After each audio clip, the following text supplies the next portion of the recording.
Sa ngalan ng Ama, ng Anak, at ng Espiritu Santo. Amen. Sumainyo ang Panginoon. At sumaiyo rin. Mga kapatid, merong napakagandang turo o sinabi si San Francisco ng Assisi minsan. Saint Francis told us that the devil may tempt us with riches, and yet it is through poverty that we become rich in the eyes of God. Anong mas mahalaga sa iyo? Ang yumaman sa mundong ito o maging mayaman ka sa mata ng Diyos? Mas naisin mo ang maging mahirap pero malinis naman ang iyong kaisipan, ang iyong puso, ang iyong kaluluwa. Kesa sa mayaman ka nga, marami kang pera, makapangyarihan ka, pero malayo ka naman sa Diyos. Dahil ang Diyos, hindi niya pababayaan ang mga taong may malinis na puso na palaging maghirap.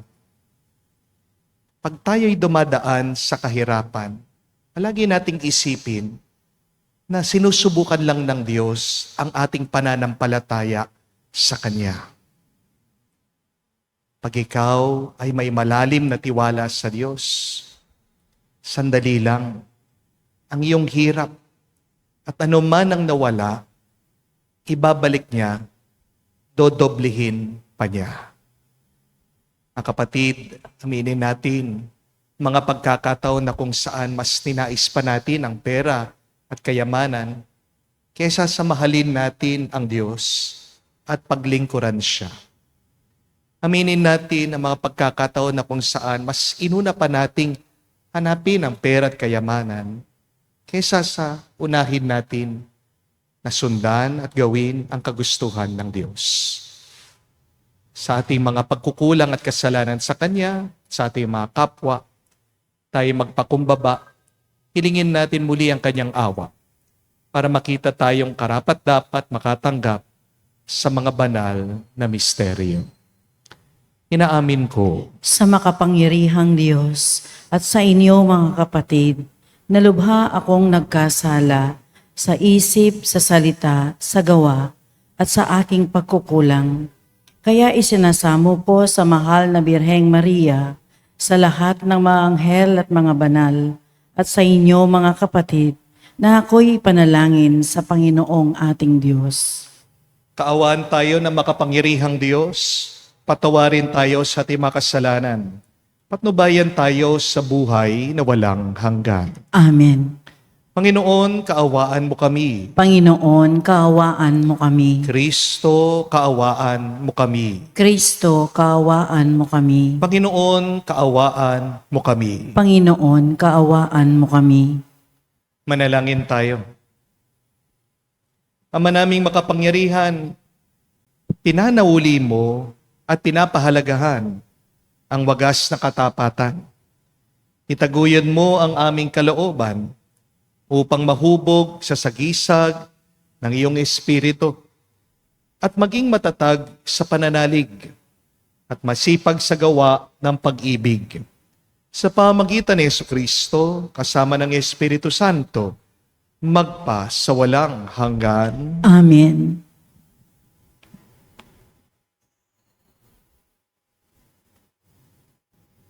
Pagbasa mula sa aklat ni Propeta Jeremias.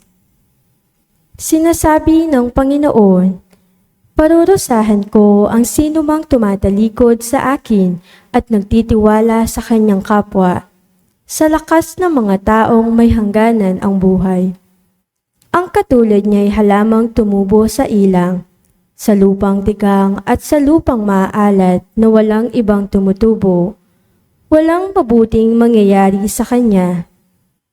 Ngunit maligaya ang taong nananalig sa Panginoon, pagpapalain ang umaasa sa Kanya. Ang katulad niyang halamay nakatanim sa tabi ng batisan, ang mga ugat ay patungo sa tubig. Hindi ito manganganib kahit dumating ang tag-init sapagkat mamamalaging luntian ang dahon nito. Kahit di umulan ay wala itong aalalahanin. Patuloy pa rin itong mamumunga. Sino ang makauunawa sa puso ng tao? Ito'y magdaraya at walang katulad. Wala ng lunas ang kanyang kabulukan. Akong Panginoon ang sumisiyasat sa isip at sumusubok sa puso ng mga tao. Ginagantihan ko ang bawat isa ayon sa kanyang pamumuhay at ginagantimpalaan ayon sa kanyang ginagawa. Ang salita ng Diyos. Salamat sa Diyos. Mapalad ang umaasa sa Panginoon tuwina. Mapalad ang umaasa sa Panginoon tuwina. Mapalad ang taong hindi naaakit niyong masasama upang sundan niya ang kanilang payo't maling halimbawa. Hindi sumasama sa sinumang tao ang laging adhikay pagtawanan lamang at hamak-hamakin ang Diyos na dakila. Nagagalak siyang laging magsaliksik ng banal na aral. Ang utos ng poon siyang binubulay sa gabi at araw. Mapalad ang umaasa sa Panginoon tuwina. Ang katulad niya'y isang punong kahoy sa tabing batisan. Sariwa ang dahot, laging namumunga sa kapanahunan, at anumang gawin ay nakatitiyak na magtatagumpay. Mapalad ang umaasa sa Panginoon tuwina. Ngunit ibang-iba ang masamang tao, iba ang kawangis. Siyang natatangay at naipapadpad kung hangi umihip. Sa taong matuwid ay Panginoon ang siyang mag-iingat, ngunit kailanman ang mga masama ay mapapahamak. Mapalad ang umaasa sa Panginoon tuwina.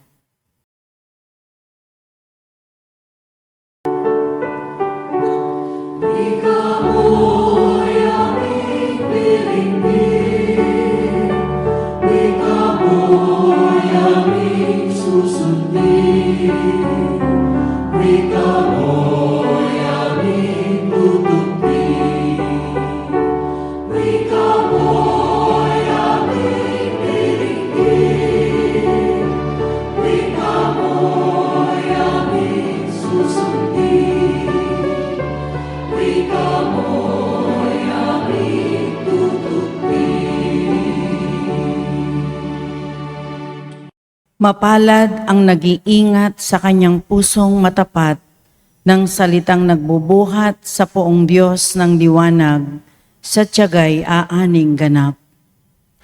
Sumainyo ang Panginoon. At sumaiyo rin. Ang mabuting balita ng Panginoon ayon kay San Lucas. Papuri sa iyo, Panginoon.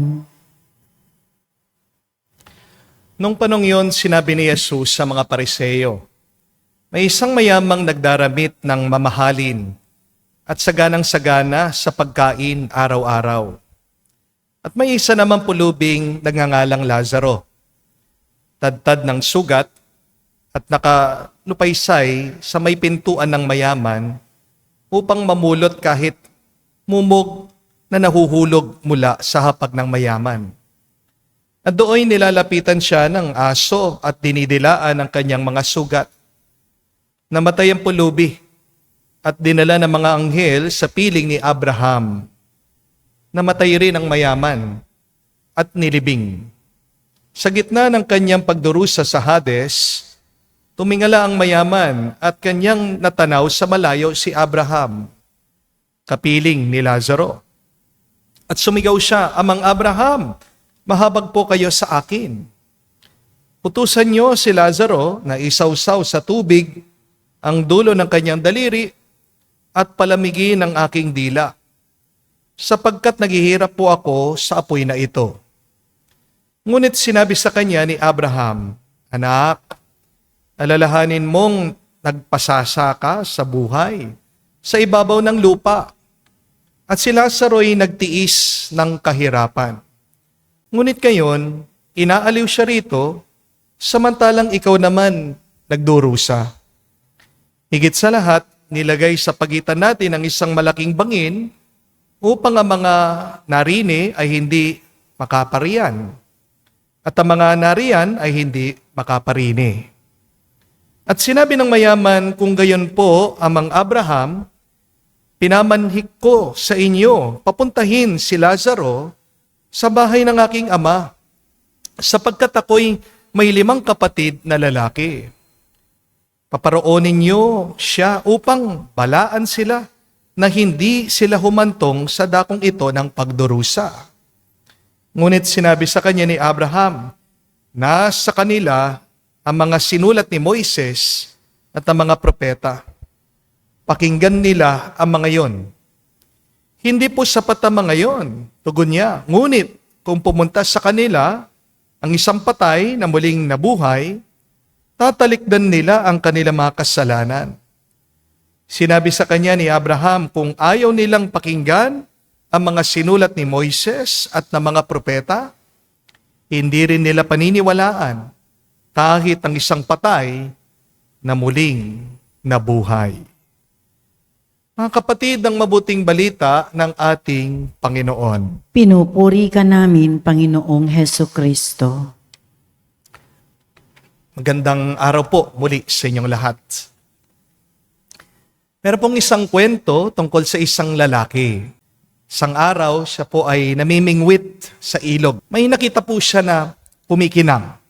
Tinignan niya sa ilalim ng tubig, sumisid po siya at nakita niya isang napakalaking tipak ng ginto. Tuwang-tuwa daw po itong lalaki. Umahon siya para huminga. Muli po siyang sumisid para hilain niya yung ginto. Pero napakabigat po nito dahil napakalaki.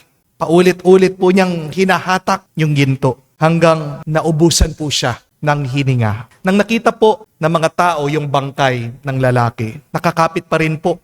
Hindi niya binibitawan yung pong ginto. Nagpatawag po sila ng pari para basbasan, pagdasal yung namatay na lalaki. At sabi po ng pari, alam niyo, hindi naman namatay ang taong yan dahil nalunod siya eh. Namatay siya dahil ayaw niyang bitawan yung ginto. Mga kapatid, unawain niyo po ito. Minsan, ang mga hawak-hawak natin ay ang ikasisira at ikasasawi natin. Don't forget that. Sometimes what we hold on to destroys us. Sometimes letting go is better than holding on. Amen? Sa Ebanghelyo po, narinig natin ang kwento ng ating Panginoong Jesucristo tungkol sa mayamang tao at tungkol po sa pulubi na si Lazaro. Ang tanong, bakit yung mayaman siyang napunta sa impyerno? Habang yung mahirap, yung pulubi, si Lazaro, nakarating sa langit. Hindi po dinala sa impyerno ang mayaman dahil mayaman siya. Unawain niya po yan. The rich man was brought to hell, not because he was rich. Hindi naman po kasalanan ang pagiging mayaman eh. Napahamak ang mayaman dahil hindi niya mabitawan ang kanyang sobrang daming yaman. Isipin niyo po ito. Sa dami-dami ng kayamanan nitong tao, kahit isang barya lang, hindi man niya mabigyan yung pulubi, si Lazaro. Araw-araw niya dinadaanan sa harap ng kanyang tahanan. Umaapaw daw sa gana sa pagkain ang lamesa nitong mayaman.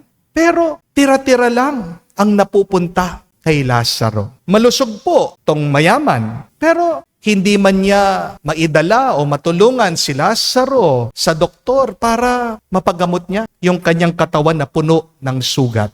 Oo, walang ginawang masama yung mayaman, pero wala din siyang ginawang mabuti. At yun ang kasalanan niya. Kaya may katotohanan po ang minsan sinabi ni Santa Catalina. Saint Catherine taught us that attachment to riches blind the eye of the soul. Minsan, dahil sa pagnanais nating magkapera, nakakalimutan natin ang tunay na mahalaga. Minsan, dahil sa pagnanais nating magkaroon ng kayamanan, nakakalimutan nating magpakatao. Amen? Opo. Ang pera ay kapangyarihan. Kapag mayaman ka, magagawa mo ang gusto mo. Minsan nga mautusan mong ibang tao para gawin nila yung gusto mo. Pero hindi ibig sabihin marami kang pera, may lakas ka na para iligtas mo ang kaluluwa mo. Amen? Hindi naman po masama ang pera. Pero kapag minamahal mo na ang pera ng sobra-sobra, ikaw ay nakakulong na. Tandaan po natin mga kapatid, merong mga tao sobrang dami ng pera, pero kulang sila sa kapayapaan. Merong mga tao sobrang laki ng kanilang mga bahay, pero ang puso nila maliliit. Merong mga tao mamahalin ang kanilang mga sasakyan, pero tingnan mo yung mga relasyon nila, yung kanilang mga ugnayan, wasak.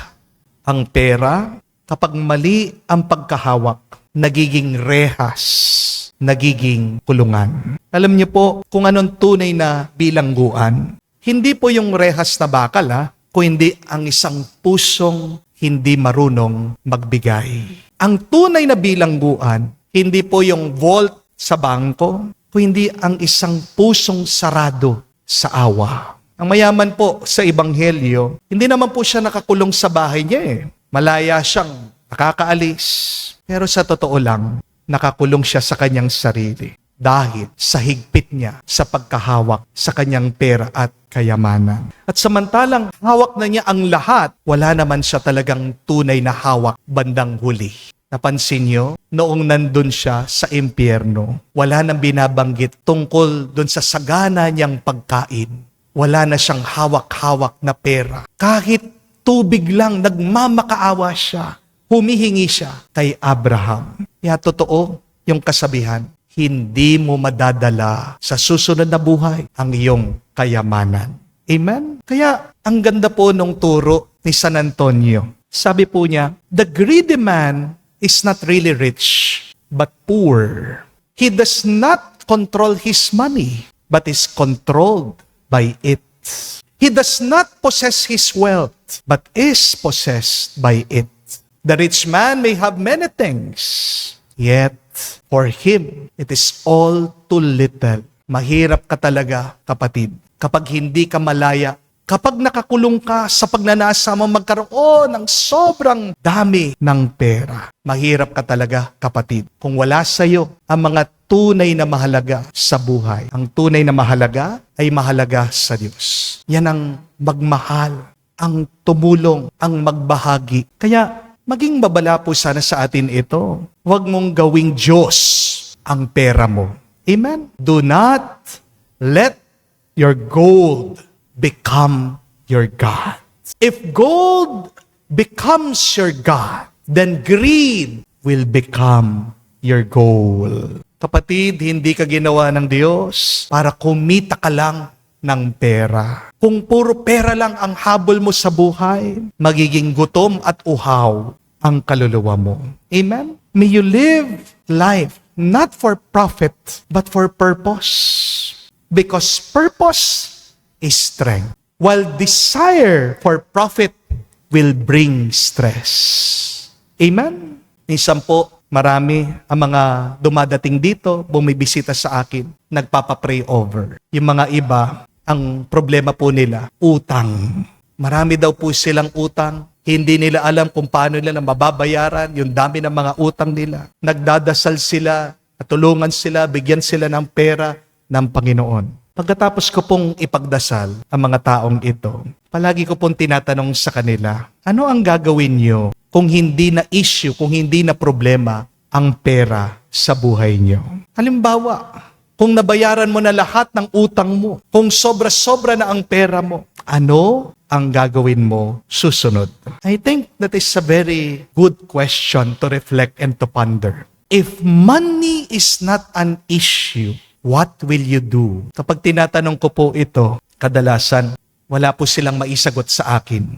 Tahimik lang po itong mga taong nagpapapray over. Umiiyak lang po sila. Siguro, ang concern lang talaga nila ay pera. Pero kapatid, kung puro pera lang ang nasa isip mo, kahit na magkapera ka, pera pa rin ang hahanap-hanapin mo.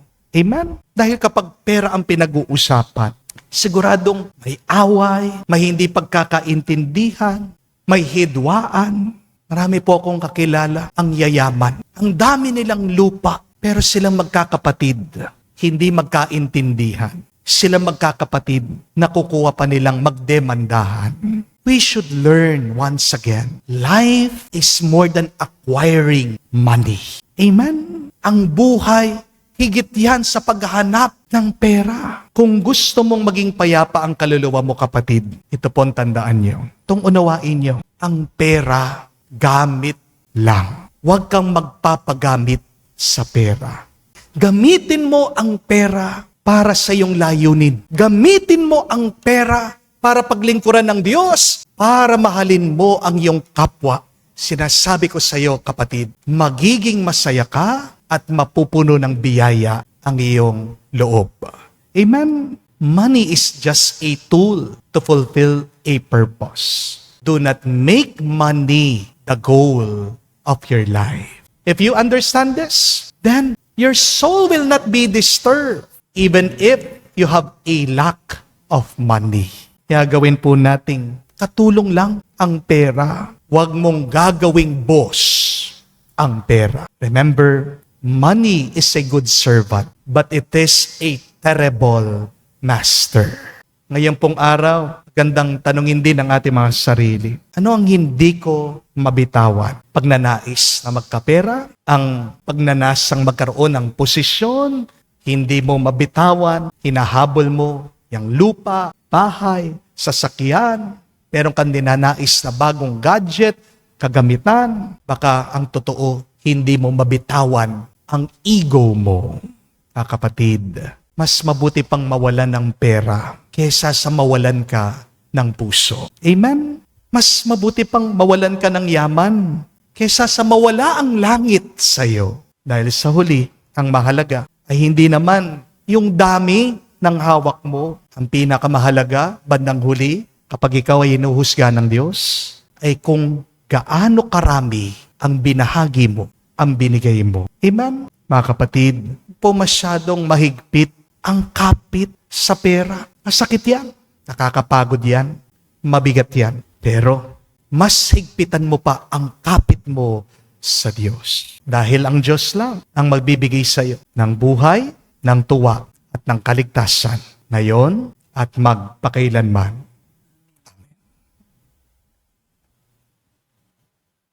Tumayo po tayo. Halay po natin ngayon sa Diyos ang ating mga dasal at panalangin. Habang inaalala natin ang mga pangangailangan ng mga dukha, lumapit tayo sa ating Diyos na nagbabahagi sa lahat ng kanyang kayamanan sa pagsusugo ng kanyang anak sa mundo. Ating sabihin, Panginoon, dinggin mo kami. Panginoon, dinggin mo kami. Ang simbahan naway ipadama ang habag ni Kristo sa mga dukha na nagpupunyagi para sa isang higit na makatarong ang lipunan. Manalangin tayo sa Panginoon. Panginoon, dinggin mo kami. Ang mga natutuksong maging alipin ng kayamanan at kapanatagang dulot ng mga material na bagay, naway makaunawa na nagmumula ang espiritual na kahirapan sa pagtangging magbahagi sa kapwa. Manalangin tayo sa Panginoon. Panginoon, dinggin mo kami. Tayong lahat naway tumanggap ng biyayang magpakita ng awa at habag, pag-unawa at pagiging bukas palad sa mga nangangailangan.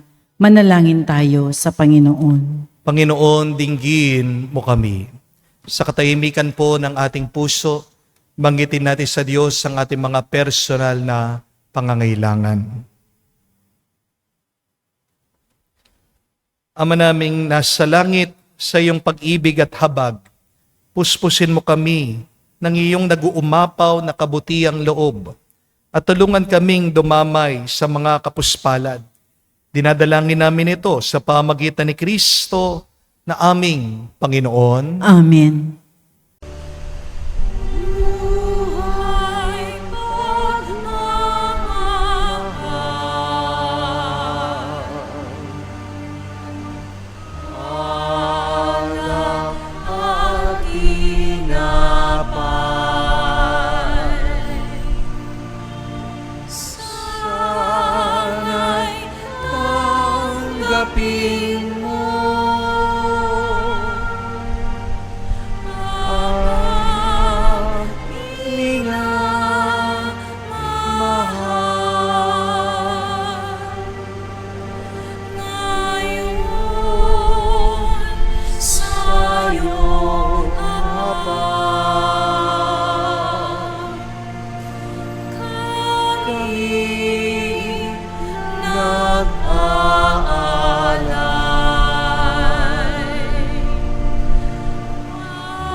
Manalangin kayo mga kapatid para ng ating mapaghahain ay kalugdan ng Diyos amang makapangyarihan.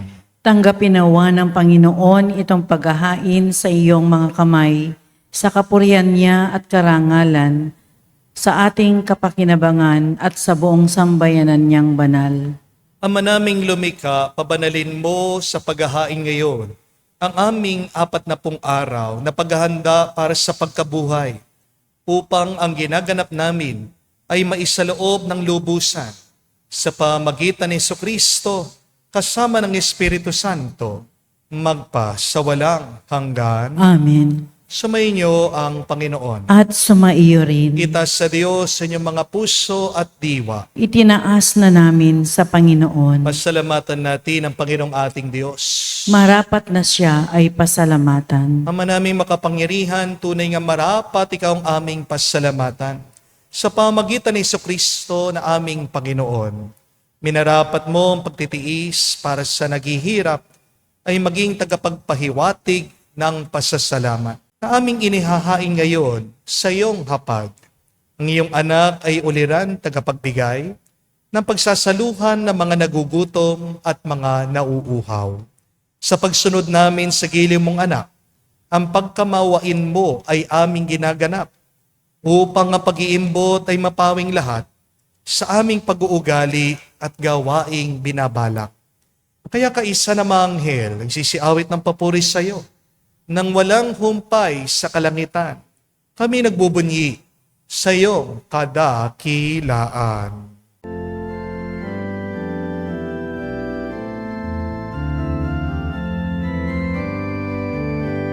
Santo, Santo, Santo, Panginoon Diyos ng mga hukbo, napupuno ang langit at lupa ng kadakilaan mo. Hosana, Hosana, sa kaitaasan, pinagpalang na paririto sa ngalan ng Panginoon.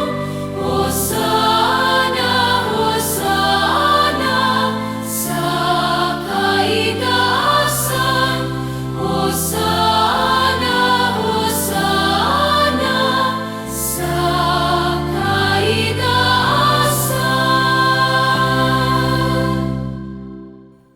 Ama naming banal, ikaw ang bukalan tanang kabanalan. Kaya't sa pamagitan ng iyong Espiritu, gawin mong banal ang mga kaloob na ito, upang para sa amin, maging katawan at tugo ng aming Panginoong Hesu Kristo. Bago niya pinagtiis ang kusang loob na maging handog, hinawakan niyang tinapay, pinasalamatan kanya, pinaghati-hati niya iyon. Inabot sa kanya malagad at sinabi, tanggapin ninyong lahat ito at kanin. Ito ang aking katawan na ihahandog para sa inyo.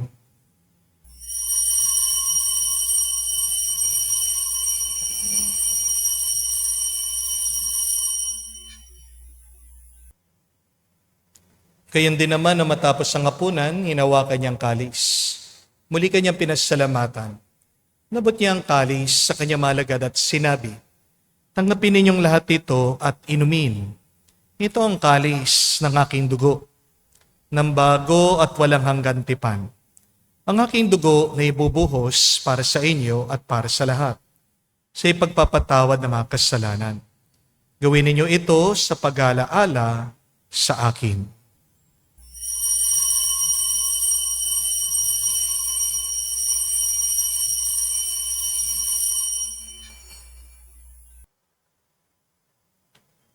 Ang misteryo ng pananampalataya.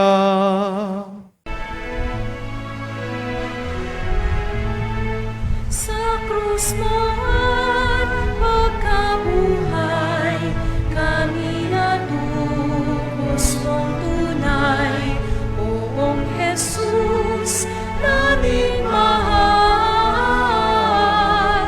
iligtas mo kaming tanan, ngayon at magpakailanman. Ama, ginagawa namin ngayon ang pag-alaala sa pagkamatay, muling pagkabuhay ng iyong anak. Kaya tiniyalay namin sa iyong tinapay nagbibigay buhay at ang kalis na nagkakaloob ng kaligtasan. Kami nagpapasalamat dahil kami yung minarapat na tumayo sa harap mo para maglingkod sa iyo. Sinasamo namin kami magsalo-salo sa katawan at tugon ni Kristo ay mabuklod sa pagkakaisa sa pamagitan ng Espiritu Santo. Amalingapin mong iyong simbahan, laganap sa buong daigdig. Puspusin mo kami sa pag-ibig. Kaisa ni Leon ang aming Santo Papa, si Florentino aming Arsobispo at ng Tanang Kaparian. Alalahanin mo rin ang aming mga kapatid na nahimlay may pag-asang sila'y muling mabubuhay. Gayon din naman lahat ng mga pumanaw. Kawan mo sila't patuloyin sa iyong kaliwanagan. Kawan mo at pagindapatin kaming lahat, makasalo sa iyong buhay na walang wakas. Kaisa na mahal na Birhen Maria, Ina ng Diyos. Kaisa ni San Jose ang kanyang malwalhating esposo. Kaisa ng mga apostol, lahat ng mga banal na namuhay dito sa daigdig na kalugod-lugod sa iyo. May pagdiwang nawa namin ang pagpupuri sa ikararangal mo sa pamagitan ng iyong anak, aming Panginoong Jesucristo. Sa pamamagitan ni Kristo, kasama niya at sa Kanya, ang lahat ng parangal at papuri ay sa iyo, Diyos Ama, makapangyarihan, kasama ng Espiritu Santo, magpasawalang hanggan.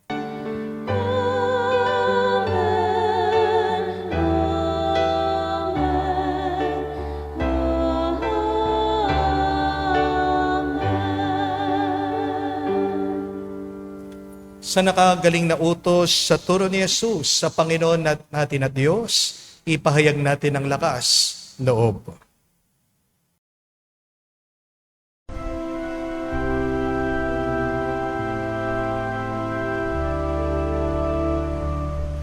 Ama namin, sumasalangit ka, sambahin ang ngalan mo, mapasa amin ang kaharian mo,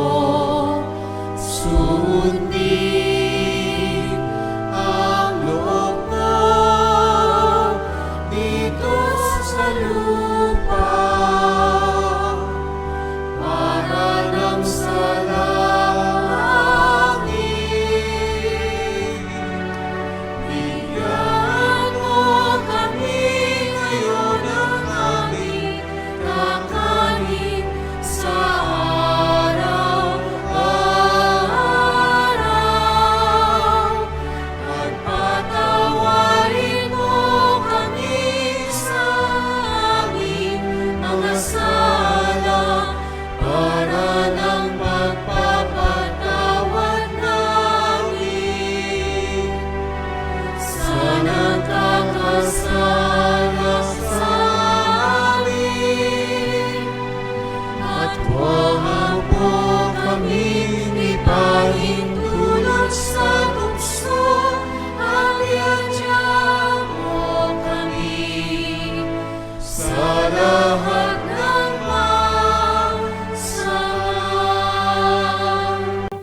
Hinihiling namin kami, Adya, sa lahat ng masama, pagkalooban ng kapayapaan araw-araw, ligtas sa kasalanan, ilayo sa lahat ng kapahamakan, samantalang aming pinanabikan ang dakilang araw ng pagpapahayag ng tagapagligtas naming si Jesucristo. Sapagkat iyo ang kaharian at ang kapangyarihan at ang kapurihan magpakailanman. Amen. Panginoong Jesucristo, sinabi mo sa mga apostol, kapayapaan ang iniwan ko sa inyo. Ang aking kapayapaan binibigay ko sa inyo. Tunghayan mo ang aming pananampalataya at huwag ang aming pagkakasala. Pagkalooban mo kami ng kapayapaan at pagkakaisa ayon sa iyong kalooban. Kasama ng Espiritu Santo, magpasawalang hanggan. Amen. Kapayapaan ng Panginoon ay laging sumainyo. at sumaiyo rin. Magbigayan po tayo ng kapayapaan sa bawat isa. Piso niyo po, kapayapaan po sa inyong lahat.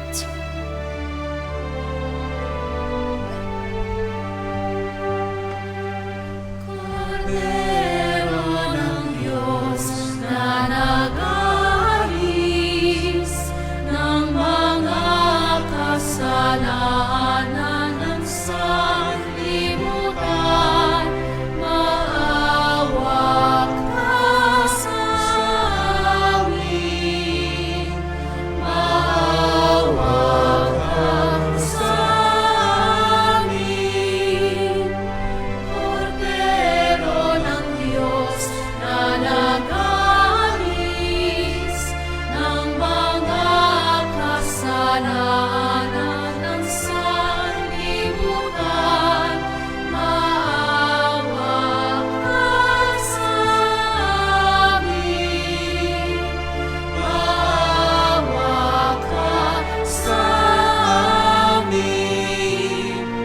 Cordero ng Diyos na nag-aalis ng mga kasalanan ng sanlibutan, ipagkaloob mo sa amin ang kapayapaan.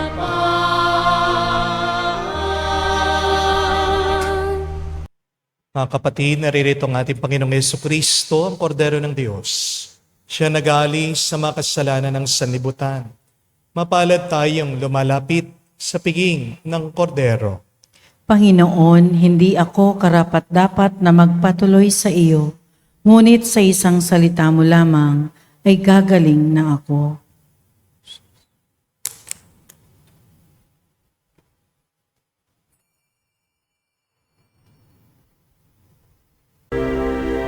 Tinawag niya tayo at pinili mula sa karamihan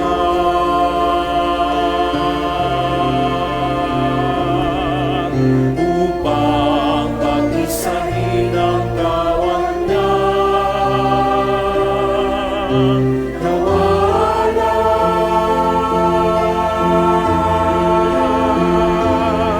na magbuhay ng sama-sama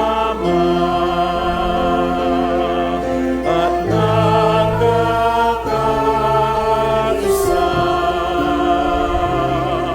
sa pag-ibig at kapayapaan kasama niya.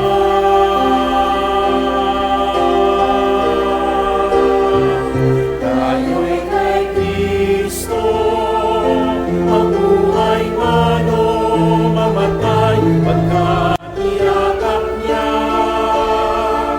ang isang katauhan. Namatay ay magiging buhay, kung sa Kanya tayo nakasalanan. Christus Lumos, tayo'y kay Kristo. Manalangin tayo. Ama namin mapagmahal, ang pinakinabangan naming paghahain ay mamalagi nawa sa aming gawain at magpatibay sa mga ginanap namin. Sa pamagitan ni Jesucristo kasama ng Espiritu Santo, magpa sa walang hanggan. Amen. Mga kapatid, pagdasal po natin ang ating mga kababayan na nasa ibang bansa, lalong-lalo na mga OFW na nasa Middle East. Magtatatlong araw na po magsimula ng bombahin ng Amerika at ng Israel ang Iran. At gumanti na po ang Iran. Tinamaan na po ang Dubai, ang Qatar, ang Doha, ang Israel, at marami pa po ang susunod daw. Kaya sama-sama po natin pagdasal ang ating mga kababayan, pag-isahin natin ang ating dasal, naway matapos na ang gera. Dahil sa totoo lang po, wala namang nananalo sa gera. Sa gera, talo lahat. Lalong-lalo na pag may nasasawi na mga inosenteng tao. Makapangyarihan ang panalangin, lalong-lalo na pagsama-sama tayong nananalangin sa Diyos. Kaya sa bawat misa po natin, sa mga susunod na araw, ialay po natin ito para sa kaligtasan ng ating mga kababayan na nasa ibang bansa, ang mga kaligtasan din po ng ibang taong inosente. Alam ko po marami ang sumusubaybay sa atin online. We are always praying for you. Be assured of our prayers. Huwag po kayong matakot. Kayo po ay manatiling nakakapit sa Diyos. 3 punto na lang po. Sana tandaan niyo. Unang-una, hindi naman po masama ang pera. Napapasama lang tayo. Depende sa kung paano natin ginagamit ang pera. Magandang itanong yan. Where do I use my money? Saan napupunta ang aking pera? Pero pangalawa, hindi po kasalanan ang yumaman. Ang kasalanan ay pag yumayaman ka, nawawala naman ang iyong puso. Ang kasalanan kapag yumayaman ka, nakakalimutan mo ang Diyos. Kaya mga kapatid, the more that you receive money and wealth, the more that you should humble yourself to God. Amen? At pangatlo, kahuli-ulihan, ang tunay na kayamanan ay wala naman po yan sa hawak mo, kundi sa kung gaano kalaya ang puso mo. Hindi ka tunay na mayaman kung puro na lang pera ang iyong iniisip. Kapag puro pera, kayamanan ang nasa loob mo, yan ay naging rehas mo na. Tandaan po natin, isang gawain dapat sa panahon ng Kwaresma ay ang pagkakawang gawa. Kaya binibigyan ka ng pera at kayamanan ng Diyos. Hindi lang para sa iyo yan. Hindi para tumulong ka, para ibahagi, para iangat mo ang mga kapatid nating dukha. Tandaan niyo po mga kapatid, husgahan tayo ng Diyos sa kung paano natin ginagamit ang pera na pinagkaloob niya. Do not say, this is my money. No. Yang pera na yan, pinagkatiwala lang sa iyo. Patunayan mo sa Diyos na ikaw ay karapat-dapat na bigyan pa niya ng mas maraming pera. Huwag mong sasayangin ang pagkakataon na paglingkuran mo ang Diyos, ang iyong kapwa, sa pamagitan ng iyong pera at kayamanan. Sumainyo ang Panginoon. At sumaiyo rin. At kayo'y basbasan ng Diyos, makapangyarihan sa lahat, sa ngalan ng Ama, ng Anak, ng Espiritu Santo. Amen. Ang ating misa ay natapos na. Humayo kayo sa kapayapaan ni Kristo. Salamat sa Diyos.